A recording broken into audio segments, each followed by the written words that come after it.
They unleashed their war beasts on human colonies. Turns out we domesticated worse. The first time the Zerati unleashed their war beasts, an entire mining colony on Kepler. 82C vanished overnight. The beasts weren't machines, weren't drones, weren't anything humans could quite categorize. They were slabs of muscle and fong, armored in overlapping plates of bone, with eyes that burned like furnace coals. They were fast, silent, and terrifyingly obedient to their alien masters. Whole cities fell before them. The Alliance declared the colonies doomed, whispering that humanity would never recover.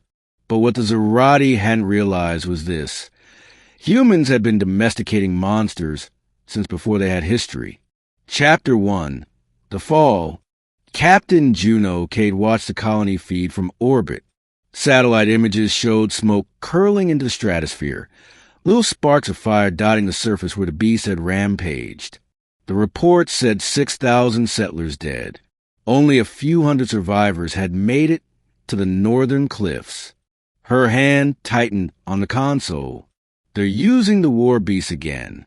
The big ones. Beside her, Lieutenant Ash whistled low. Gods. They dropped them in like hounds on a hunt. They're not hounds, Juno muttered. They're slaughterhouses with legs. Still, she remembered Earth's long history. Wolves turned into shepherd dogs, jungle cats into purring house companions, horses trained to charge cannons. The Zerati thought they'd invented the concept of war beasts. They were wrong. Chapter 2. The Pasture. 3 systems away, on a backwater moon called Harrow's Rest, a farmer named Callan Miles pushed open the reinforced steel doors to his pasture. The ground trembled. A shadow lumbered forward. 6 tons of muscle, fur and scale, its massive tusks curling like ivory sabers. The beast's breath came in hot clouds, smelling faintly of ozone. Its name was Bramble. Easy, girl, Callan said, raising a bucket of nutrient slurry.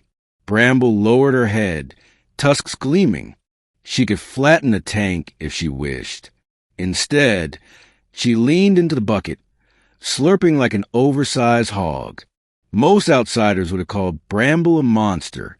To Callan, she was livestock, descended from the genetically engineered megafauna Earth's ancestors had once bred for war, but turned docile through generations of human stubbornness.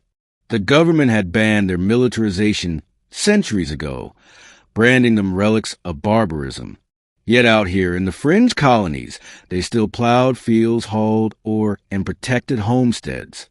Humans had never quite given them up. Chapter 3. Contact.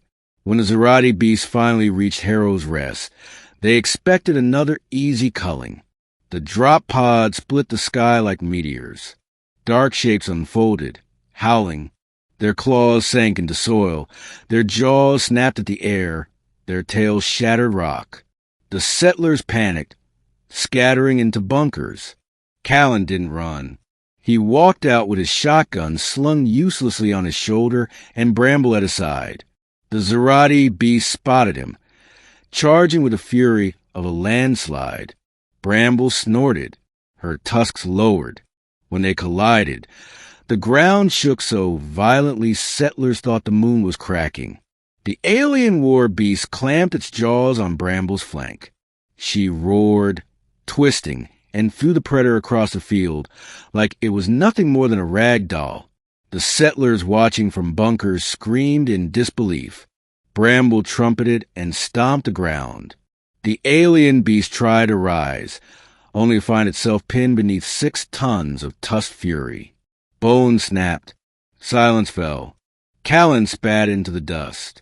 War beasts, huh? Word spread like wildfire. Chapter 4. The Old Blood. When Juno's ship landed on Harrow's Rest to investigate, she found something she could barely process. The colony was alive. The settlers were safe. And in the pastures and fields, towering silhouettes grazed calmly. Creatures out of myth, tusked and horned and scarred from battle. They're not just livestock, Callan explained. patting Bramble's hide. Their family. Humans have been raising monsters since mammoths. What do the Zerati think we've been doing with our spare time on the frontier? Juno walked among them, awestruck. The beasts were massive, larger than tanks, yet docile under human hands. Children rode on their backs. Farmers whistled, and they obeyed. The realization hit her like a blade of lightning. The Zerati had unleashed their hounds of war. But humanity had already tamed something worse. Chapter 5, Retaliation. The first battle wasn't fought in orbit. It wasn't fleets of warships exchanging plasma fire. It was fields and dust and beast against beasts. The Zerati unleashed their creatures in swarms, dark shapes tearing through the atmosphere. The settlers unleashed Bramble and her kin. The earth trembled with the thunder of massive feet. Alien predators collided with tusked juggernauts bred from generations of stubborn human domestication. The war beasts of the Zerati were strong, but they were untrained savages. The human titans fought with coordination, responding to whistles, calls, and hand signals passed down like old farm songs. One settler drove his beast straight into the enemy formation, scattering them like leaves. Another beast plowed through 3 aliens at once, trampling them into red mist. The Zerati roared commands, but their beasts did not understand strategy. Humans and their monsters fought as one, and the Zerati learned fear. Chapter 6, The World Watches.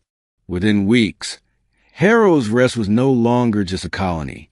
It was a symbol.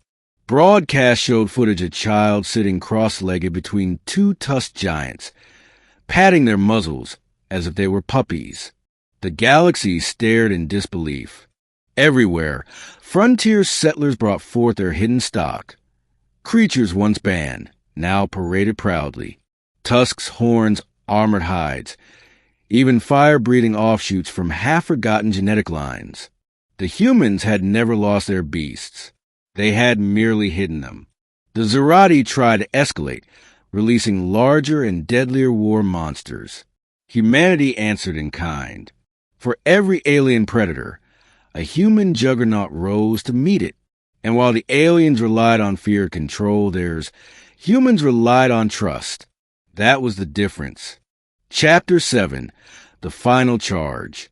The war reached its climax on Kepler, 82C, the very colony the Zerati had first annihilated.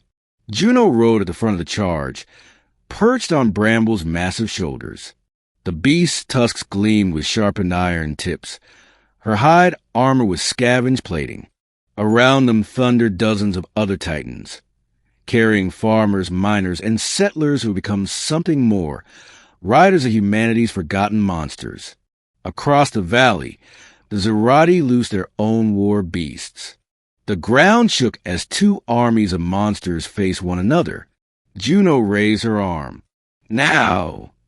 Bramble trumpeted, surging forward. The settlers followed. The valley erupted into chaos. Fangs against tusks, claws against horns, blood staining the dirt. The Zerati shouted, but their beasts wavered confused. The humans shouted, and their beasts obeyed, each rider guiding their partner like an extension of their own body. When Bramble struck down the Zerati commander's beast, the enemy line broke. Their army shattered. The humans roared. The tide had turned. Chapter 8, Aftermath. The war didn't end overnight, but the Zerati never recovered from their mistake.